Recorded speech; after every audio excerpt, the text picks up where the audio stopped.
अऊज़ु बिल्लाहि मिनश्शैतानिर्रजीम बिस्मिल्लाहिर्रहमानिर्रहीम वक़ुल्ना या आदम उस्कुन अन्त व ज़ौजुकल जन्नत व कुला मिन्हा रगदन हैसु शि'तुमा सदक़ल्लाहुल अज़ीम। अस्सलातु वस्सलामु अलैका या सय्यदी या रसूलल्लाह व अला आलिका व अस्हाबिका या हबीबल्लाह। बरादरान इस्लाम, शौहर और बीवी का असल क्या ताल्लुक होता है, शौहर और बीवी की अहमियत क्या है, आज हम पार्ट नंबर 2 रिकॉर्ड कर रहे हैं। अब हम अल्लाह का पाक कलाम पढ़ते हैं तो मेरे पाक खालिक ने ये इतना अहम रिश्ता है कि इसका तज़किरा फरमाया और खल्ला के कायनात ने इरशाद फरमाया वक़ुल्ना या आदम उस्कुन, फरमाया है मेरे पाक आदम सुकून के साथ रहो। अंत व ज़ौजुकल जन्नता, फरमाया तुम और तुम्हारी बीवी मेरी जन्नत के अंदर सुकून के साथ रहो। वकुला मिन्हा रगदन हैसु शि'तुमा, फरमाया मेरे बाग़ जन्नत में से जो तुम्हारा दिल करता है, जिस चीज की रग़बत तुम्हें होती है बस वही तुम इस्तेमाल कर सकते हो। तुम्हारे जी में जो आता है, जो तुम्हारा दिल चाहता है वो इस्तेमाल करो। ये बाग़ जन्नत के अंदर मैंने जो कुछ बनाया है ये तुम्हारे लिए है और तुम इस जन्नत में से जो चाहते हो वो ही मेरी नेमतों को इस्तेमाल कर लो। और इब्तदा में एक लफ्ज़ मेरे पाक खालिक ने इरशाद फरमाया है, फरमाया या आदम उस्कुन, फरमाया तुम और तुम्हारी बीवी सुकून के साथ रहे। तो पता चला कि ये रिश्ता ही ऐसा है कि ये अल्लाह ने बनाया ही सुकून के लिए है।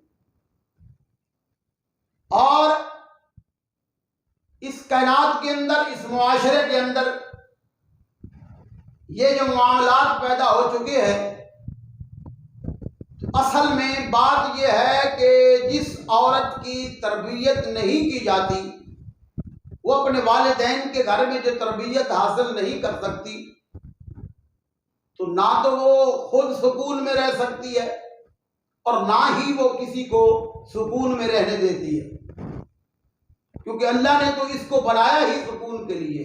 ये रिश्ता तो अल्लाह ने बनाया ही सुकून के लिए है। तो अब आप कहेंगे कि इसके अंदर शौहर का भी दखल हो सकता है, तो मैं ये कहूंगा कि कितनी चाहतों के साथ, कितनी मोहब्बतों के साथ खानदान को जमा करके, दोस्तों अहबाब को जमा करके, कितनी इज्जत के साथ जो हम लाए थे इसको, तो क्या इसको रुसवा करने के लिए लाए हैं? क्या इसको जलील करने के लिए लाए थे? तो इसके अंदर शौहर का बहुत ही कम दखल होता है। असल में असल दखल जो है ये बीवी का होता है, क्योंकि घर के अंदर सुकून जो है ये बीवी ने पैदा करना है। तो जो शौहर की जिंदगी के अंदर और घर के अंदर जो सुकून पैदा ना कर सके तो वो औरत ही नहीं होती है, क्योंकि अल्लाह ने तो इस रिश्ते को बनाया ही सुकून के लिए है। जब इसको चाहतों के साथ लेके आए थे तो सुकून के लिए लेके आए थे ना। अब इसकी अगर तरबियत होती तो उस तरबियत में से ये अपनी औलाद का हिस्सा भी रख लेती, क्योंकि ये ना तरबियत होने की वजह से ये असर औलाद पर भी जाता है। अब मैं जो बड़ी अहम बात करने वाला हूं वो ये है कि ये इतना पाकीज़ा रिश्ता है। माँ बाप का रिश्ता बाद में बना, बहन भाइयों का रिश्ता बाद में बना, बेटों का रिश्ता बाद में बना। ये जितने भी रिश्ते कायम हुए हैं ये सारे के सारे बाद में कायम हुए हैं। और सबसे पहला रिश्ता जो कायम हुआ है वो शौहर और बीवी का हुआ है। और आप हैरान होंगे, आपने कभी गौर भी नहीं किया है कि ये इतना पकीदा रिश्ता है, इतना आला रिश्ता है कि ये रिश्ता जमीन के अंदर नहीं कायम किया गया। ये आला रिश्ता इतना है, ये अल्लाह ने जन्नत में कायम फरमाया है। तो ये इतना पकीदा रिश्ता है कि इसको अल्लाह ने जन्नत में कायम फरमाया। अब मैं यहां पे बात करना चाहता हूं कि ये जन्नत में जब रिश्ता कायम हुआ ना, तो इस रिश्ते की बुनियाद क्या है? सबसे पहला रिश्ता ये शौहर और बीवी का है, बाकी तमाम रिश्ते बाद में बने। तो इस शौहर और बीवी के रिश्ते का असल जो मकसद है और असल जो हकीकत है वो ये है कि ये रिश्ता कायम किस तरह हुआ है। ये रिश्ता जन्नत के अंदर कायम हुआ और हमारे करीम नबी अलैहिस्सलाम, पाक नबी अलैहिस्सलाम, इमामुल अंबिया, हमारे आका व मौला आपकी जात पे दुरूदो सलाम पढ़ते हुए ये कायम हुआ है। यानी कि अल्लाह रसूल के जिक्र के साथ ये कायम हुआ है। तो अब उस घर के अंदर करार और सुकून होता है जिस घर के अंदर शौहर भी और बीवी भी अल्लाह रसूल के जिक्र वाले होते हैं। तो जो असल बुनियाद है वो ये है कि अल्लाह रसूल के जिक्र के साथ जब ये रिश्ता कायम होता है और पूरा घर जो है सुकून में आ जाता है, जब ये शौहर और बीवी अपने रब रसूल के जिक्र वाले होते हैं। तो आप पूरी दुनिया के घरों में जाकर देख लें, जिस घर के अंदर अल्लाह रसूल की वफा वाला शौहर हो, अल्लाह रसूल की वफा वाली बीवी हो, तो उस घर के अंदर सुकून और करार होता है। जब अल्लाह और उसके महबूब की नाशुक्री करेंगे, जो बीवी, मैं यहां पे एक जुमला कहना चाहता हूं, मुझे लंबी चौड़ी ये बातें तो नहीं आती, बस मैं इतना कहना चाहता हूं कि जो औरत बीवी बनकर अपने रब की बारगाह में सजदा नहीं कर सकती, अपने करीम नबी अलैहिस्सलाम की जात पे दुरूद व सलाम नहीं पढ़ सकती, जो सूरज निकलने के बाद उठती है और घर के अंदर फसाद बर्पा करती है, मुझे ये बताओ, जो औरत अल्लाह रसूल की ना हो सकी वो और कोई रिश्ता कैसे निभा सकती? ये बहुत बड़ी बात मैंने कह दी है कि इब्तदा जो है ये अल्लाह रसूल के जिक्र से हुआ है। ये ऐसा रिश्ता कायम हुआ है, अल्लाह रसूल के जिक्र से इसकी इब्तदा है। अब दुनिया में आकर जो औरत अल्लाह रसूल के हुकूक अदा नहीं कर सकती, अब वो रोना रो रही होती है कि मेरे हक मारे गए, मैं मारी गई, मेरे हक जाया हो गए। तो अब मुझे ये बताइएगा कि जो अल्लाह रसूल के हुकूक अदा ना कर सके वो घर में से और किसी के क्या हकूक अदा करे? इसलिए जरूरी है हमने अपनी बेटियों को तरबियत देनी है और इन बेटियों ने आगे चलकर बीवियां बनना है। अब इनकी तरबियत जो अल्लाह रसूल के जिक्र के साथ करेंगे तो ये अगले घर में जब जाएंगी तो अगले घर में भी सुकून होगा और भेजने वाले माँ बाप को भी सुकून होगा। तो अगर इनकी तरबियत नहीं होगी तो अगले घर के अंदर भी ये जहमत बन चुकी होगी, उनके पास भी करार और सुकून नहीं छोड़ेंगी और पीछे जो माँ बाप छोड़ के आए हैं तो ये माँ बाप को भी जलील और रुसवा और बदनाम करेंगी। इसलिए हमने तरबियत ऐसी करनी है, बेटा जिंदगी में कैसा भी वक्त आ जाए सब्र और शुक्र का दामन हाथ में रखना, जैसी भी तंगदस्ती आ जाए अल्लाह रसूल के जिक्र के साथ लगाव रखना और अल्लाह रसूल से मांगते रहना तो कभी नहीं आएगी। जिंदगी के अंदर भी करार और सुकून होगा, घर के अंदर सुकून और करार होगा।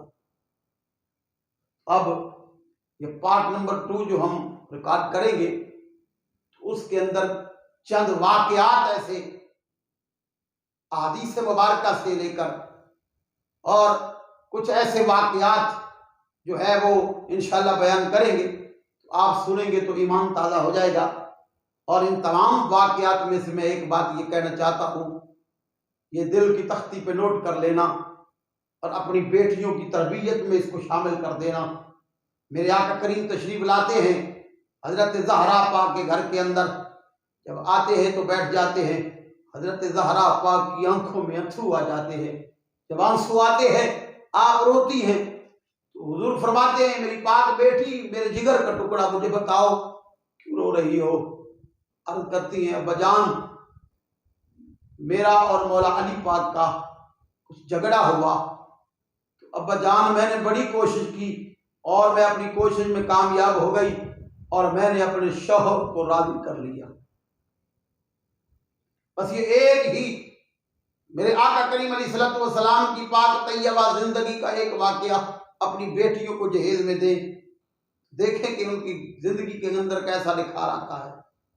अब हजरत ज़हरा पाक अर्ज करती है अब्बाजान, मैंने अपने शौहर को फिर राजी कर लिया। झगड़ा हो गया था, लड़ाई हो गई थी, लेकिन मैंने बड़ी कोशिश करके अपने शौहर को राजी कर लिया। मेरे आका करीम अलैहिस्सलाम ने इरशाद फरमाया मेरी पाक बेटी, तूने बहुत अच्छा किया है कि अपने शौहर को राजी कर लिया है। और मेरे आका करीम अलैहिस्सलाम के ये अल्फाज इस्लाह उम्मत के लिए है। क्यों कि हजरत ज़हरा पाक वो है जो जन्नत की औरतों की सरदार है। मौला अली करमल्लाहु वजहुल करीम वो है जो जन्नत की टिकटें बांटने वाले हैं। मेरे आका करीम अलैहिस्सलाम इस्लाह उम्मत के लिए फरमा रहे हैं, फरमाते हैं मेरी पाक बेटी, तूने बहुत अच्छा किया है कि अपने शौहर को राजी कर लिया है। अगर तेरा शौहर नाराज होता और तेरी मौत वाक़ई हो जाती तो मेरे महबूब फरमाते हैं कि मैं मोहम्मद ने तेरा जनाजा नहीं पढ़ना था।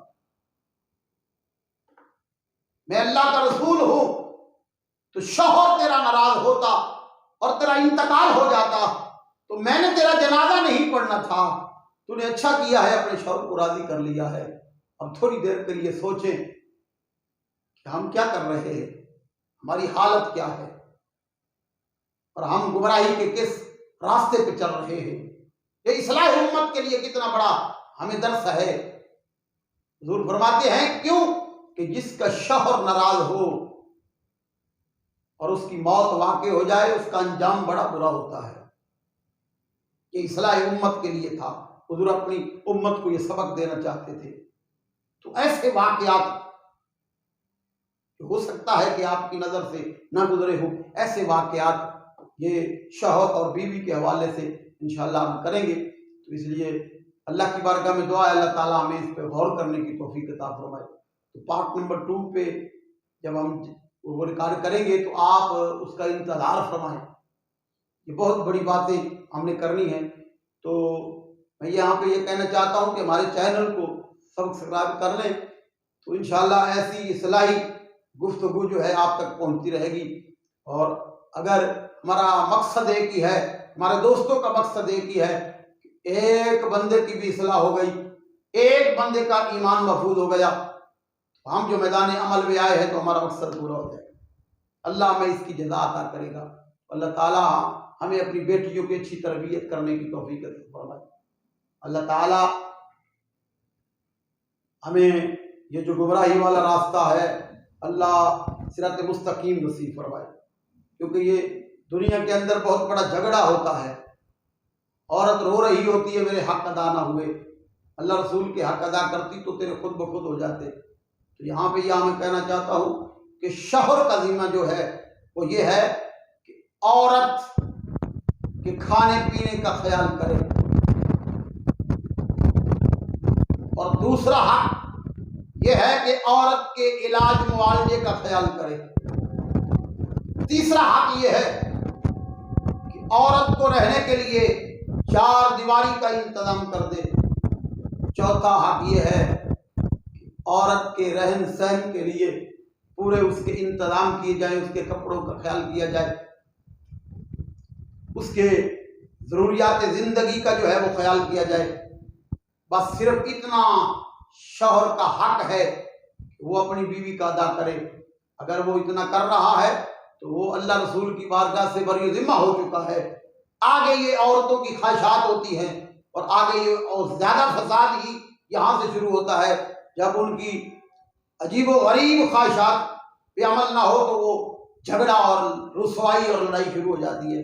इसलिए ये शौहर बड़ी जिम्मा हो चुका है, ये 4 हक अदा करने के बाद आगे जो है ये जहालत है, आगे ये गुमराही है, और ना तरबियत हुई हो तो ऐसा ही मामलात पैदा होते हैं। तो अल्लाह ताला हमें इस पे गौर व फिक्र करने की तौफीक अता फरमाए।